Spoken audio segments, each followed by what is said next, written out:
Anthropic's CEO, OpenAI's chief scientist, and DeepMind's co-founder all signed a paper basically asking the US government to help build a way to slow down frontier AI development. And on the same day, OpenAI dropped a new version of GPT 5.6 Sole that all of us are probably going to enjoy. So let's get into it. So what you're looking at right now is a statement from around 1,273 employees of frontier AI companies, many of them from Anthropic, OpenAI, and Google DeepMind. And what they're saying is basically they want to pace the frontier of AI development, telling everyone, telling the US government especially, that hey, we need to slow down on the development of AI because they have some key concerns. If we take a look at their statement, AI could help create a dramatically better future, but that outcome is not guaranteed. The world's leading AI companies believe they could be close to automating AI research. It is hard to predict exactly how much this will accelerate AI progress, but there is a real risk that capability development rapidly accelerates beyond our ability to understand or control the resulting systems.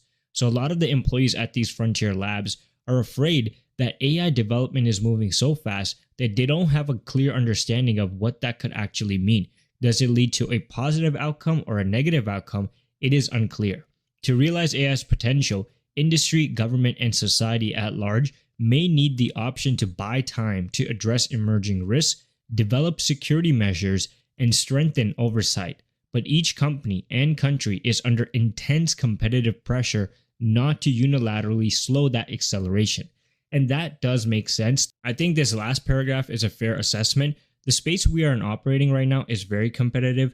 For example, last year, we would get new models maybe every couple of months, but especially in 2026, the development cycle has reduced so dramatically that we sometimes get new models every 2 weeks from the same labs. And when we get these new models, it's not like the best model stays in number one for a long time. A couple of weeks later, another lab drops a new model, and that model becomes number one. If you just take a look at it, Fable 5 came out, then GPT 5.6 Sole beat it, and this cycle continues, especially in 2026, because the labs are put into a lot of pressure to retain their customers by dropping the best models. And that does have a positive and negative side. So this statement is basically requesting that the US government support an international effort to develop the technical and governance tools needed to deliberately pace the frontier of automated AI development. They're not necessarily calling that, hey, we should stop AI development. They're saying that maybe we need to slow down a bit. Maybe we need to give more time to the industry, to the government, and society at large to understand the risk of AI development. Now, you can either take this as a positive or a negative. The positive way you can take this is that the employees at these labs are being a little bit more mindful about AI development. They have the front seat when it comes to what is going on. They have more insight on what's potential. They have more insight on the model's development than a lot of us probably will ever have unless you actually work in this space. They understand that there are great benefits that AI can bring, but it does come with a lot of risks that we still need time to understand. And the negative way you can take this is that the frontier labs need some breathing room because the competition is so high. They need some breathing room not just from each other in the Western space, but the competition is especially very high when it comes to the Chinese labs. The Chinese labs are developing really strong models, and this is putting pressure not only on OpenAI or Anthropic, but also the US government, because if you think about it, this is kind of like the Cold War, but instead of an arms race, it's an AI arms race. And that is why the US government is taking a big interest in the AI space and how these labs are operating. And we have seen the implications of that. We have seen models get deployed, models get pulled back, models get reviewed before their launch.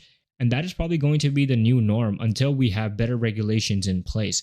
But yeah, this is kind of serious, but you can see that a lot of these frontier employees are signing it. And these are not just like analysts signing it, for example. These are the chief scientists. We can see chief scientists at OpenAI, Jakub Pachocki. We can see the co-founder and the chief science officer at Anthropic signing it. We also have the CEO of Anthropic, Dario, actually signing this as well. So this kind of tells you the vibe at these frontier labs. Before we continue, we just launched the Universe of AI newsletter. If you want to stay on top of AI news without having to hunt for it, link is in the description. Don't miss out. So yesterday I made a video about how OpenAI was going to drop something new today because of Thibault, who's actually the head at Codex and ChatGPT, mentioned that there's something coming out today. And what actually came out was not a new model technically, but a more improved model, a more improved version of GPT 5.6 Sole.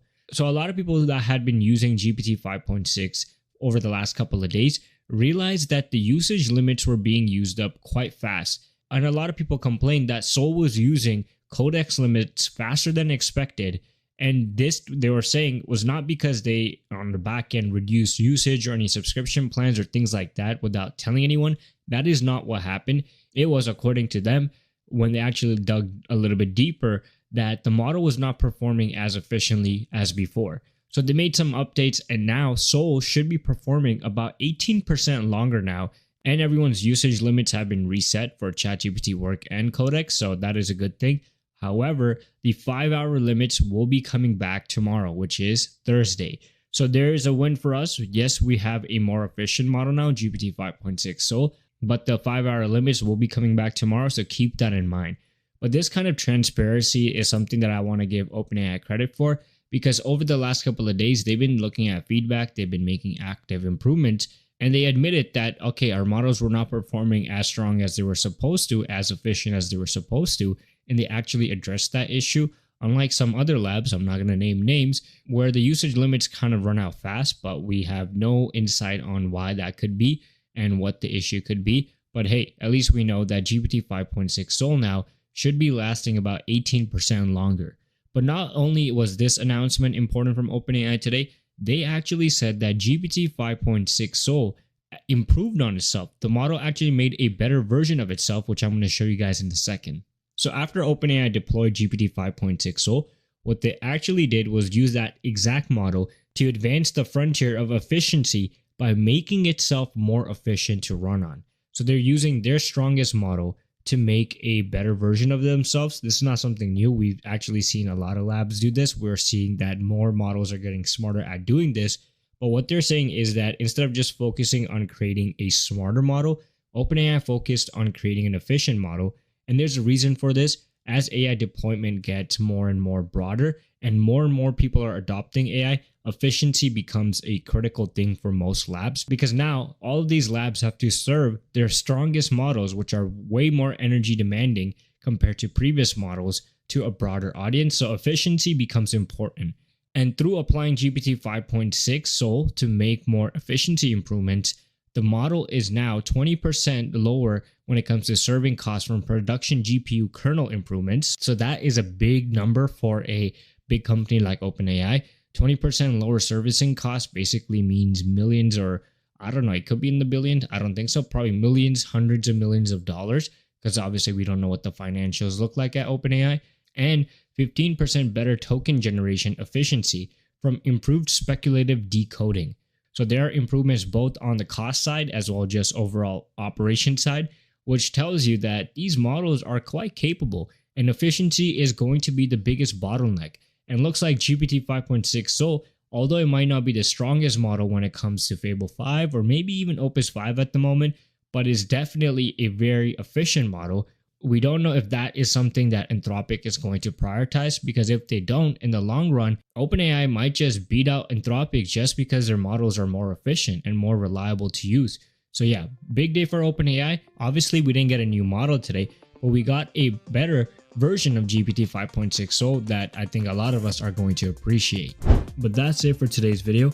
Make sure you guys are subscribed to the channel, follow our new newsletter as well at universeofai.beehive.com, as well as subscribe to the main channel World of AI, and support us on X by following the Universe of AIZ as well. Until then, I'll see you guys in the next video.